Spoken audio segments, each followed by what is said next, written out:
ও কি ও বেটা দুইটা ওরকম পাশা ঘুরে বসে কোন দিয়ে এটা কোনো কথা আমরা পার্কের মধ্যে আটতে আটতে এই দিয়ে দুই বেড়ায় পাশা ঘুরে বসে কি একটা স্ট্যাচু বানাইছে কোন দিয়ে আর এই কি ও এই জায়গা এত সুন্দর সুন্দর বাচ্চাগুলো রাইড আছে যেগুলো বাচ্চারা দেখলে ইচ্ছে মতন খেলতে চাইবে। আর সবচেয়ে বড় কথা রে ভাই, রাস্তার পাশে পাশে যে ছোট ছোট দোকানগুলা, দোকানে এই সুন্দর সুন্দর কিউট কিউট পুতুলগুলো নিয়ে যার দাম ও আল্লাহ অনেক বেশি দাম। তো আমরা আজ গাইয়ে পড়ছি ড্রিম হলিডে পার্কে, একবারে সকালবেলা বাইরেছি, কুয়াশা কুয়াশা অনেক আরাম লাগতেছিল, কারণ সকালবেলা শীতের দিনে কুয়াশাচ্ছন্ন রাস্তা দিয়ে যাইতেছি কি মজা লাগে আর রিক্সার মধ্যে। তো এই পার্কের মধ্যে ঢুকে পড়লাম, দেখলাম খুব সুন্দর সুন্দর কতগুলো ফুল ফুটে বসে কি যে ভালো লাগতেছে। আর আমার জনের ফুল দেখলে ছবি তুলতে মন চায়। এ জায়গা দেখলাম একা ভাই বেহালা লইয়ে গান গাইতেছি, কিন্তু কোনো শব্দ নাই, সেই একটা সুন্দর জায়গা। কিন্তু একটু সামনে আগে দেখি ওই যে পুতুলের দোকানগুলা দেখে যে মোর কি ভালো লাগছে, মনে হচ্ছে যেন সব কিছুই কিনে লইয়েছে, কিন্তু সেখানে কোনো কিছুই কিনতে পারি না। কারণ রে ভাই, এইসব জিনিসের যে পরিমাণ দাম হলে আর কেনার রুচি থাকে না। তো যারা বাচ্চা লইয়া আনে এরা নিশ্চয়ই খুব সুন্দর মতন একটু দরা খাইয়ে জানে জায়গায় দেখে এত ভালো মতনই বুঝতে পারছি। তো এই ড্রিম হলিডে পার্কের ভিডিও যদি ইউটিউবে সার্চ দিই, উদা একসের ভূতের বাড়ির ছবি আয়, ভূতের বাড়ি ঢুকে সিললে মাইয়ে বলা এই। আর এই রাইডগুলো আমরা তো চাইলাম, কিন্তু পরে শুনি এগুলো বড় মাসের রাইড না ছোটো মাসের রাইড। কিন্তু কি করবো কন দিয়ে বড় হয়ে গেছে হাত পায়, কিন্তু মনের দিক দিয়ে তো এখনো ছোটো। তো এই যে কত রাতে এতে এই জায়গা দুই বেড়া এরকম পাশা ঘুরে এইগুলো দেখতে যে মোরা কি পরিমাণ আসছি বুঝবেন না। দেখায় কেমন কন দিয়ে এটা কোনো স্টেজ হইলে কন দিয়ে এটা কী বানাইছে, হ্যাঁ এটা কি। তো এই পার্কের মধ্যে সবচেয়ে সুন্দর যে জায়গাটা মোদ্দারে লাগছে হ্যাঁ হইতেছে বাচ্চাদের এই রাইডগুলো, কারণ এই রাইডগুলো অনেক সুন্দর সুন্দর রাইড, বাচ্চারা জায়গা আনলে ইচ্ছে মতন খেলতে পারবে, ছুটির দিনটাও অনেক ভালো কাটবে। আর সবচাইতে মজার কথা হচ্ছে বাচ্চাগুলো রাইডের প্রাইস অত বেশি একটা না, 50 টাকা দিলে এক একটা রাইডে ওড়ানো যায়, কিন্তু বড় মাসের রাইডের একটা প্রাইস ওরে বাইরে পাই অনেক দাম।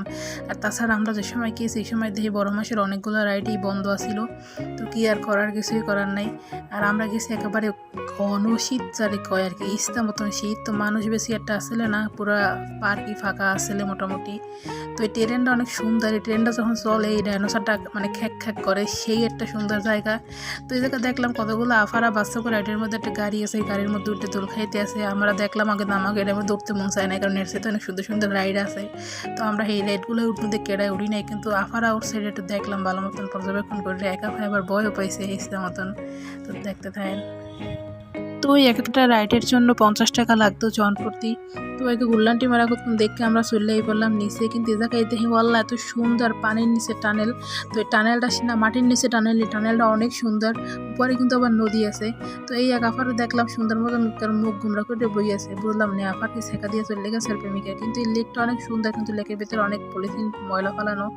এই একজন গ্রামের আফায় বই রয়েছে মনে হয় জামার লেক গিয়ে।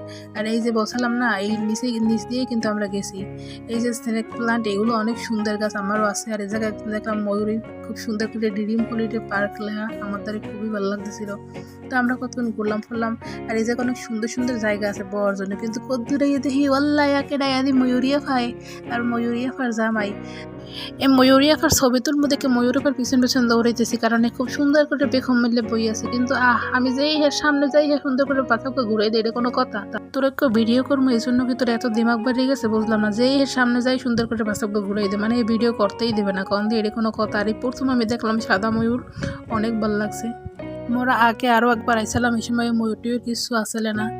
তো অনেকক্ষণ চেষ্টা করার পর ওই যে ছবি তুলতে পারছি, খুবই সুন্দর লাগতেছিল মাশাআল্লাহ। হালদার সৃষ্টি কতই না সুন্দর।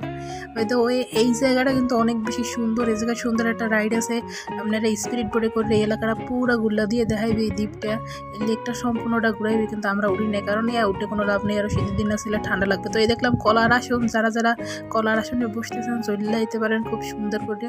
আসলে জায়গাটা ঘুরে ঘুরে দেখতে অনেক আরাম লাগে, অনেক শান্তি লাগে, যেহেতু নিরিবিলি পরিবেশ আসলে। এই জায়গা কিন্তু পিকনিক স্পটও আসলে অনেকগুলো, যারা পিকনিক করতেছেন সুন্দর মতন আইয়ে পড়তে পারেন। তো এই জায়গায় কলার এই আসনে বই আমরা অনেকেই ছবি তুলছিলাম, কিন্তু এগুলো দেখা যাবে না। তো এই সামনে দেখতেছি যে আল্লাহ, এই নদীর মধ্যে জেলেরা মাছ ধরতে আছে। যেহেতু পার্কটা অনেক বড়, তো সম্পূর্ণ এক ভিডিওর মধ্যে দেখা যাবে না। পরবর্তী পার্টে আপনাকে দেখাবো ভূতের বাড়ি, সুইমিং পুল ও বড়দের রাইডগুলো। তো ভালো থাকবেন সবাই, আমার জন্য দোয়া করবেন, আমার ফ্যামিলির জন্য দোয়া করবেন। টাটা টিকে হাফেন, খুদা হাফেজ।